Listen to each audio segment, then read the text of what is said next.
এটা কোনোদিন একটা অন্তর্বর্তীকালীন সরকার বা নির্বাচিত সরকারও কখনো করতে পারবে না, যদি না আমরা যারা সাধারণ জনগণ আছি আমরা সহযোগিতা না করি। কারণ এই অল্প সময়ে মানে জনগণকে, সাধারণ আমজনতা, তাদের বিশাল একটা অংশকে শুধুমাত্র ব্যক্তি স্বার্থের জন্য যে লেভেলের তোষামদি করতে দেখলাম, এটা আমাদের জন্য লজ্জাজনক। নিজের একটা প্রমোশন, ভালো জায়গায় ট্রান্সফার, ভালো একটা ফ্যাসিলিটি পাওয়া, এটার জন্য যত রকমের তোষামদি করা যায় তাই করে। সো জনগণকে ব্যক্তিগত জায়গা থেকে ঠিক হতে হবে।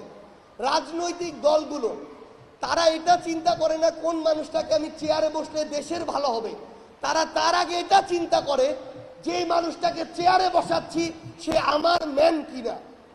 সো এই যে মাই ম্যানের রাজনীতি, এটা থেকে বের হয়ে এসে কে জনগণের ম্যান কে দেশের ম্যান, এটা রাজনীতি করতে হবে রাজনৈতিক দলগুলোকে। এবং সবচেয়ে গুরুত্বপূর্ণ বিষয় হচ্ছে সরকারকে তার জায়গা থেকে আরো অ্যাক্টিভ হওয়া প্রয়োজন। তো এই সামগ্রিক যে বিষয়গুলো আমাদের জায়গা থেকে মনে হয়েছে দেশটা 53 বছরে যেখানে আমাদের কাঙ্ক্ষিত জায়গায় যায়নি, 1 বছরে সেখানে যাওয়া সম্ভব না। সো এই লড়াইটা দীর্ঘমেয়াদী লড়াই। আমরা আমাদের জীবন হারানোর জন্য বা দেওয়ার জন্য ওই জুলাই আগস্টে প্রস্তুত ছিলাম। সো এখন যদি জীবন চলে যায় এটা বোনাস, কোনো সমস্যা নেই। বাট ফ্যাক্ট হচ্ছে এই লড়াইটা আমাদের শেষ করা উচিত, এই আমানত আমাদের রক্ষা করা উচিত।